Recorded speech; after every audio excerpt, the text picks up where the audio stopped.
Hey guys, this is Preeti. Welcome back to my channel. Guys, आज हम बात करने वाले हैं एक true story based crime film के ऊपर जिसका नाम है girl in the bunker. This film was released on 2018 and is directed by Stephen Kim. इस फिल्म की IMDb रेटिंग है 6 आउट ऑफ 10 और ये फिल्म एलिजाबेथ शॉफ के जीवन से इंस्पायर्ड है। एलिजाबेथ शॉफ सिर्फ 14 साल की थी जब एक विंसेंट फीलिया नाम के आदमी ने उसका किडनैप किया था। मगर ये कहानी उसकी ह्यूमिलिएशन की नहीं है। ये कहानी है उसके साहस की, प्रेजेंस ऑफ माइंड की और विल पावर की। कैसे उस छोटी सी बच्ची ने इतना भयानक सच्चाई का सामना करते हुए भी बिना किसी के मदद के उस आदमी को चकमा देकर भाग निकला, यही है इस फिल्म की कहानी।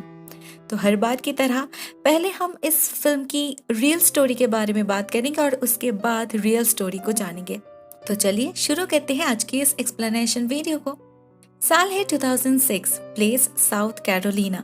हम एक टीनेजर लड़की लीजी को देखते हैं। उसके उम्र के बाकी लड़कियों की तरह वो भी अपने फर्स्ट मेकअप्स और फर्स्ट क्रश केस को लेकर एक्साइटेड है। लेकिन एक दिन उसके साथ कुछ ऐसा होता है जो उसे बाकी लड़कियों से हमेशा हमेशा के लिए अलग कर देता है। उसे किडनैप किया जाता है। उस दिन जब वो अकेले स्कूल से लौट रही थी, उसके घर के बिल्कुल पास ही उसे एक आदमी मिलता है जो उसे रास्ते पर रोकता है। वो कहता है वो पुलिस है और उसके घर में रेड किया गया है। उसके भाई बॉबी उनके कब्जे में ही है। पास जाते ही ये आदमी उसे हैंडकफ लगाकर अरेस्ट कर लेता है क्योंकि उन्हें लग रहा था उसके घर में इलीगली ड्रग्स की फॉर्मिंग हो रही है, जो कि बिल्कुल सच नहीं है। लीजी कंफ्यूज्ड भी हो चुकी थी और उसे डर भी बहुत लग रहा था क्योंकि इस आदमी ने उसके नेक पर एक बॉम्ब कॉलर भी लगाया था। पता नहीं उसके भाई के साथ ये लोग क्या करने वाले हैं। घर ले जाने के बहाने ये आदमी लीजी को उसके घर के सामने से एक जंगल के तरफ ले जाता है। इस जंगल को लीजी बहुत अच्छी तरह से जानती थी। इनफैक्ट अभी भी उसका डैड इसी जंगल में अपने फ्रेंड्स के साथ शिकार कर रहे थे, मगर वो इतनी डरी हुई थी और उसे इतना गोल गोल घुमा गया था कि उसे लग रहा था वो अपने घर से बहुत दूर आ गई है। वो डिसोरिएंटेड हो चुकी थी और यहाँ से कुछ दूर जाती ही इस आदमी का इंटेंशन कम्प्लीटली क्लियर हो जाता है क्योंकि वो लीजी से अजीब तरह के सवाल पूछने लगते हैं, जैसे उसकी उम्र क्या है, वो वर्जिन है कि नहीं। और फाइनली लीजी को ले जाया जाता है इसी जंगल के अंदर एक हिडन बंकर में। अब तक लीजी तो समझ चुकी थी ये आदमी कोई पुलिस वाला नहीं है। कोई पुलिस उसे ऐसे एक आधे अंधेरे हैंडमेड बंकर में चेन से बांध कर तो नहीं रखेगा। दूसरी तरफ जब वो स्कूल से नहीं लौटी, उसकी माँ बहुत परेशान हो गई। उन्होंने उसके सारे दोस्तों को कॉल किया और उसके बारे में पूछने लगी, मगर किसी को कुछ भी नहीं पता था। इसके बाद सभी मिलकर लीजी को ढूंढने लगे। इनफैक्ट वो लोग तो उस नदी तक भी पहुंच चुके थे जहां से कुछ ही समय पहले लीजी गुजरी थी, मगर इस आदमी ने जैसे इस बंकर को ऑलमोस्ट इनविजिबल बना दिया था। कोई गेस भी नहीं कर सकता था लीजी उसके घर के इतने पास ही है।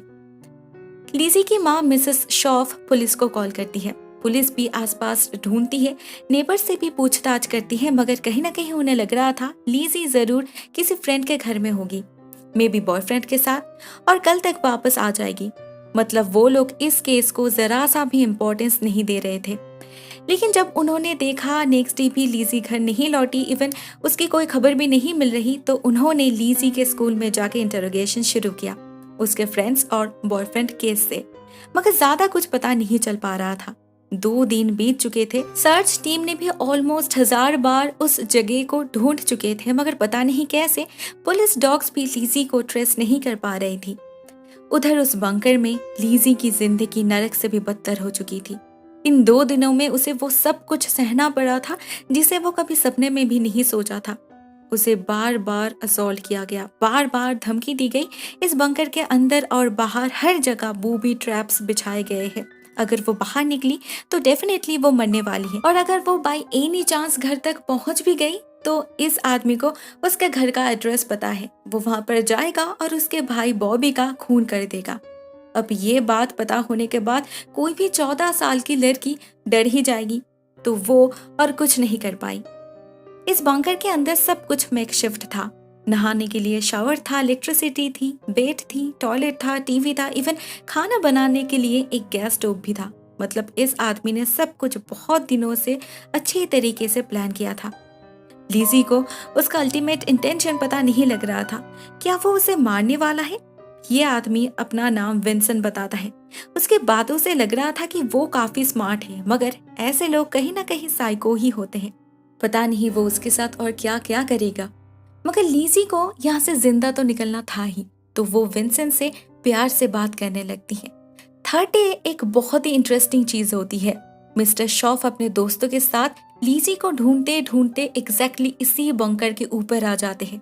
नीचे से विंसेंट और लीजी दोनों ही उनकी बातों को सुन पा रहे थे। इवन विंसेंट तो लीजी को गन पॉइंट पे लेकर उसका मुंह भी बंद कर दिया था। मगर मिस्टर शॉफ से भी ये बंकर हिडन ही रह गया। ये जगह वैसे ही आउटस्कर्ट एरिया है, छोटा सा शहर है, ज्यादा लोग तो जानते भी नहीं है। तो इस केस को मीडिया कवरेज मिलने में 3 दिन लग गए।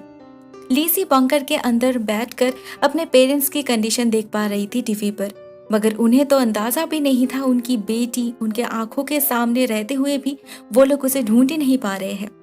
ऑन द 4th डे लीजी बिल्कुल कंफर्म्ड हो चुकी थी कि ये आदमी पूरा पागल है। ये आदमी उससे कहता है उसके गर्लफ्रेंड ने उसके ऊपर रेप चार्जेस लगाया, जिस वजह से पुलिस ने उसे बहुत डिस्टर्ब की। तो छुपने के लिए उसे मजबूरन ये बंकर बनाना पड़ा और ऐसे अंडरग्राउंड उसे रहना पड़ रहा है। पहले तो वो चाहता था उसके गर्लफ्रेंड को भी यहाँ पर लाना और उसे मार डालना, मगर वो तो किसी दूसरे देश में चली गई। तो पुलिस से बदला लेने के लिए उसने एक प्लान बनाया। वो पास के स्कूल्स पर नजर रखने लगा और उसे लीजी मिल गई। लीजी तो उसके लिए सिर्फ एक बेट है। उसे ढूंढते हुए जैसे ही पुलिस यहाँ पर आएंगे, बूबी ट्रैप्स में पैर रखेंगे, इस पूरे जगह में बॉम्ब ब्लास्ट हो जाएगा, सब लोग मरने वाले हैं। मतलब इन एनी वेज ये आदमी लीजी को तो जिंदा नहीं छोड़ने वाला। हम देख पाते हैं इस आदमी के पास एक एल्यूमिनियम ब्लॉक जैसा कुछ है, जिससे वो बहुत ही आराम से हीट कैमरा से छुप सकता था। This man is intelligent. शायद इसी ब्लॉक की वजह से ही रात के समय हेलीकॉप्टर से इस जगह को माइन्यूटली सर्च करने के बाद भी पुलिस को कुछ नहीं मिला। विंसेंट के पास एक गन भी थी, मगर ये असली वाली बुलेट्स यूज नहीं करती थी। मगर फिर भी अगर रेंज के अंदर हो तो इसी बंदूक से किसी भी आदमी को मारा जा सकता है। So it's definitely dangerous. लेकिन लास्ट 6 दिनों में लीजी उसे इतना तो समझ चुकी थी कि ये आदमी मेंटली थोड़ा सा वल्नरेबल है, तो वो इसी का फायदा उठाने लगी। उसे ये रियलाइज करवाने लगी कि वो उसका साथ पसंद कर रही है, वो उसके प्रति सिंपथाइज कर पा रही थी और ये प्लान उसका काम कर रहा था। अभी विंसेंट उतना अग्रेसिव नहीं था, वो उसे और ज्यादा हर्ट नहीं कर रहा था और चिल्ला भी नहीं रहा था। उस पर से वो भारी चेन भी हटा दिया गया था और तो और इस आदमी ने खुद अपने हाथों से उसे बंदूक चलाना भी सिखाया था। इस पागल को तो ये शायद खेल लग रहा था, तो इस गेम को और ज्यादा इंटरेस्टिंग बनाने के लिए एक रात वो लीजी को लेकर ही बाहर निकला, ऑफ कोर्स विद हैंडकफ्स। और ठीक उसी समय ऊपर से एक हेलीकॉप्टर गुजर रहा था, तो लीजी ने अपना शूज बाहर ही छोड़ दिया जिससे पुलिस उसे ट्रेस कर पाए। उसी रात लीजी को पता चला इस आदमी के पास एक फोन भी है, तो जब वो सो रहा था लीजी उसके फोन से अपने मॉम को एक मैसेज करने की कोशिश करती है, बट अनफॉर्चुनेटली इस बंकर के अंदर तो सिग्नल ही नहीं था। इवन वो ढक्कन हटाकर कुछ देर के लिए फोन को बाहर भी रखती है, मगर उसका मैसेज बार बार फेल हो रहा था, तो वो उसे जल्दी से डिलीट कर देती है। इवन वो तो एक बार ये भी सोचती है कि इसे शूट कर दे। विंसेंट ने उससे एक बार कहा था कि ये असली नहीं है, लेकिन पास से शूट करने पर किसी को भी जख्मी कर सकती है ये गोली। तो लीजी उसे शूट करने की कोशिश भी करती है, मगर इस बंदूक में तो गोली ही नहीं थी।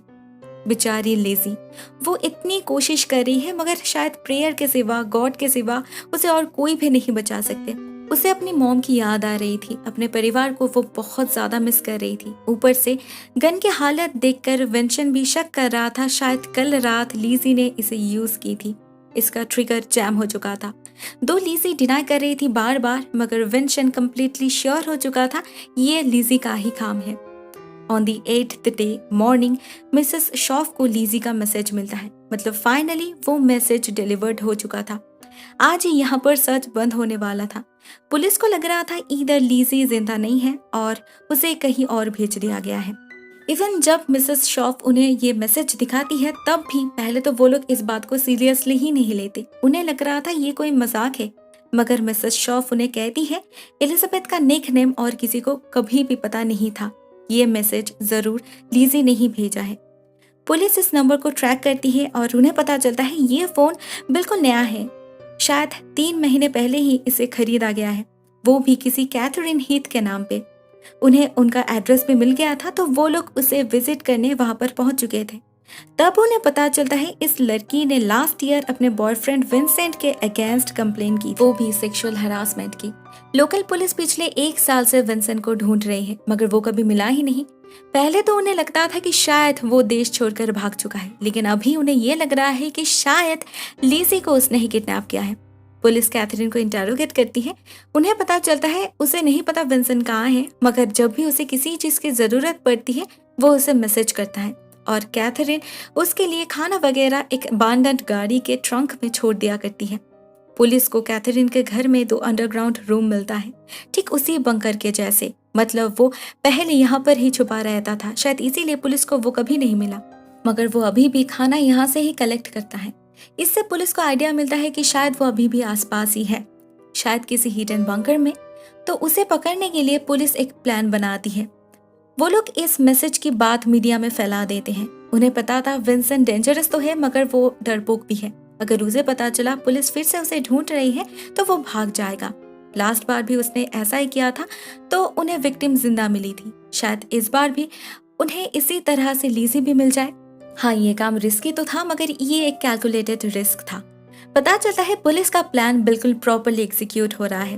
विंसेंट जब टीवी पर देखता है पुलिस उसे ढूंढ रही है, तो वो पैनिक करने लगता है। इन 9 दिनों में लीजी उसे कुछ हद तक कन्विंस कर चुकी थी कि वो उससे प्यार करती है, मगर अब क्या होगा? विंसेंट कहता है वो जब भी किसी से प्यार करता है, ये पुलिस पता नहीं क्यों बीच में आ जाती है। लास्ट टाइम भी उनके कारण ही उसका प्यार, जिसे वो अपनी वाइफ मानता था, उसे देश छोड़कर जाना पड़ा। ये बात लीजी को समझ नहीं आती। अगर वो चली गई है तो ये खाना कौन रख के जाता है? तब लीजी को पता चलता है ये खाना कैथरीन हिथ रख के जाती है। वो कभी विंसेंट की गर्लफ्रेंड हुआ करती थी, मगर विंसेंट कोट अनकोट प्यार करता था उसकी बेटी लूसी से। इस लड़की को लीजी जानती थी क्योंकि वो उसकी क्लासमेट थी। मतलब इस आदमी ने जरूर उसके साथ भी ऐसा कुछ गलत काम किया था। लीजी को एक होप मिल रहा था। वो विंसेंट को मैनिपुलेट करने लगी, डराने लगी कि अगर वो यहाँ पर रुक जाए पुलिस उसे इजीली ढूंढ लेगी। इससे अच्छा तो ये है वो यहाँ से भाग जाए। लीजी उसके लिए यहाँ पर ही वेट करेगी, बाद में वो उसे भी अपने साथ ले जा सकता है। टेंशन में ये पागल इस बात को मान लेता है और लीजी को अकेला छोड़कर भाग जाता है। Finally on the 10th day Lizzie bunker से बाहर निकल पाती है, मगर वो डर रही थी। पता नहीं विंसेंट ने बॉम्ब कहाँ पर लगाया होगा, तो वो वहां पर बैठकर ही चिल्लाने लगी। ऑफिसर्स वहां पर ही थे। उन लोगों ने उस कॉल को ट्रेस तो कर लिया था, मगर एग्जैक्ट लोकेशन पता नहीं चल पा रहा था। तो वो लोग थॉरोली पूरे इलाके को सर्च करने लगे थे।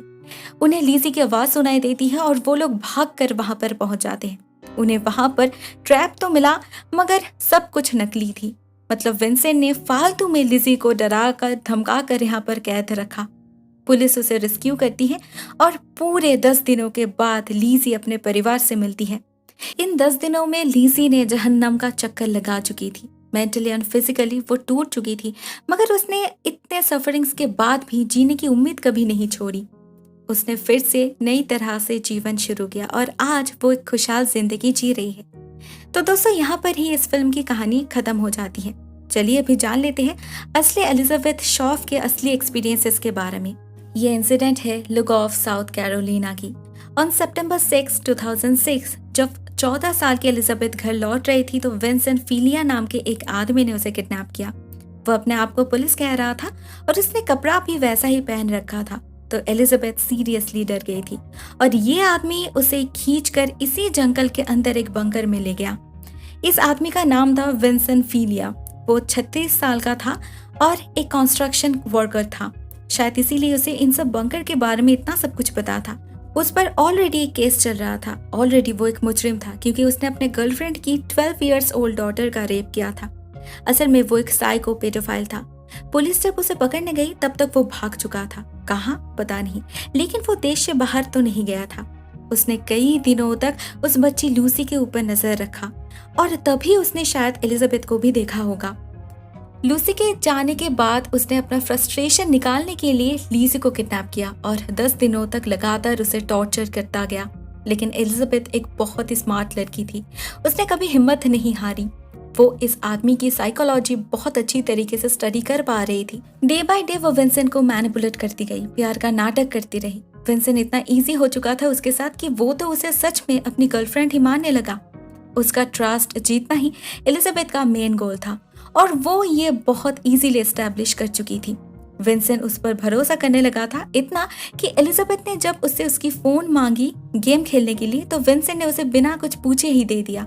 बस एलिजाबेथ ने भी बहुत ही चालाकी से अपने मॉम और फ्रेंड्स को मैसेज कर दी और उसके बाद उन मैसेजेस को डिलीट भी कर दिया। बाद में जब विंसेंट ने टीवी पर देखा तब भी वो इस बात से इनकार करती रही। उसके बातों से विंसेंट भी ये बिलीव करने पर मजबूर हो गया कि शायद ये पुलिस की ही कोई चाल है। एलिजाबेथ तो उससे प्यार करती है, वो भी उसके साथ रहना चाहती है, तो वो क्यों ऐसा करेगी। विंसेंट का दिमाग तो काम करना बंद कर दिया था। इसी कंफ्यूजन का फायदा लेकर एलिजाबेथ उसे यहाँ से भाग जाने की सलाह देती है और वो बुद्धू इसे भी मान लेता है। पुलिस ने एलिजाबेथ को रेस्क्यू तो की, मगर वो ऑफिसर्स खुद भी ये मानते थे कि उन्होंने असल में कुछ भी नहीं किया। उन्होंने एलिजाबेथ को नहीं बचाया, उसने खुद ही अपनी मदद की। ये उसकी किस्मत है, साहस है, बुद्धि है, जो भी है, लेकिन वो ऐसे सिचुएशन में रहकर भी इस सिचुएशन को फाइट करने की ताकत रखती थी। And she fought it very bravely, very smartly and very very thoughtfully. उसे पता था उसे यहाँ से निकलना होगा एट एनी कॉस्ट। वो अपने दिमाग में प्लान बनाती गई और मन ही मन भगवान का नाम लेती गई। इस समय सिर्फ प्रेयर ही था जिससे उसे साहस मिल रहा था। पुलिस को पता चला ये बंकर 15 फीट गहरा था। इसके अंदर विंसेंट ने सारे एसेंशियल्स मौजूद रखे थे। एक हैंग डग बाथरूम था, बाकी के मेकशिफ्ट अरेंजमेंट्स भी था। हर दिन एलिजाबेथ को लगता था कि शायद आज ही उसका आखिरी दिन है, शायद आज ही ये पागल उसको मारने वाला है। उसका परिवार, पुलिस, वॉलंटियर सर्च तो कर रहे थे उसके आसपास के लोकेलिटी में, जंगल के अंदर बाहर, हर जगह, हर रोज, मगर उन्हें तो पता ही नहीं था एलिजाबेथ उसके घर के 1 माइल के अंदर ही थी। उसकी माँ मैडलिन शॉफ अपने एक इंटरव्यू में बताई थी, पता नहीं क्यों उन्हें हमेशा ऐसा लगता था उनकी बेटी उनके आसपास ही है, बहुत पास, मगर कहाँ, शी हैड नो आइडिया। वो ऑलमोस्ट हर रात गाड़ी लेकर इस जंगल के चारों तरफ घूमती रहती थी, ऐसे वो अपने बेटी को फील कर पाती थी। उनकी बेटी भी पूरी कोशिश कर रही थी। जब विंसेंट उसे बाहर लेकर गया तो उसने अपनी शूज और हेयर स्ट्रैंड्स बाहर ही छोड़ दिया, जिससे सर्च डॉग उसे स्मेल कर पाए। फाइनली जब वो अपने माँ को इन्फॉर्म की, शी मेड श्योर उसे जितना भी कुछ पता है, उसने कौन सा रास्ता लास्ट टाइम देखा था, उसे क्या लगता है ये जगह कौन सी हो सकती है, उसने सब कुछ लिखा। उसके भाग जाने के बाद पुलिस ने विंसेंट को भी अरेस्ट कर लिया। वो 5 माइल के अंदर ही था, ज्यादा दूर नहीं जा पाया था। वैसे ही उसके अगेंस्ट काफी सारे चार्जेस ऑलरेडी थे। वो लगातार 1 साल से भाग रहा था, तो अभी जब वो कस्टडी में था तो उसके अगेंस्ट फिर से ट्रायल शुरू हुआ और उसे 2007 में 821 साल की जेल हुई। अभी वो ऑलमोस्ट 49 ईयर्स का है और अभी वो South Carolina department of correction के under state wide protective custody में है। दूसरी तरफ एलिजाबेथ भी अभी बरी हो चुकी है। वो ऐसा डेंटल असिस्टेंट काम करती है और स्पेयर टाइम में कराटे भी सिखाती है। सेल्फ डिफेंस बहुत जरूरी है। उसके साथ जो हुआ वो होना तो नहीं चाहिए था, लेकिन अनहोनी को होने से कौन रोक सकता है। किसी के साथ भी कभी भी हो सकती है। अभी भी उसे वो दिन याद है, मगर अभी वो हाथ से उसे और ज्यादा स्ट्रॉन्ग बनाती है। उसे यकीन दिलाती है सिचुएशन कितना भी खराब क्यों ना हो, अगर इंसान चाहे तो वो बाहर निकल सकता है। बात तो बिल्कुल सच है। इसी मोटिवेशन के साथ मैं इस वीडियो को यहाँ पर ही एंड करती हूँ। Thank you so much for watching. बहुत जल्द मिलते हैं अगले वीडियो में, तब तक के लिए टेक केयर एंड टाटा।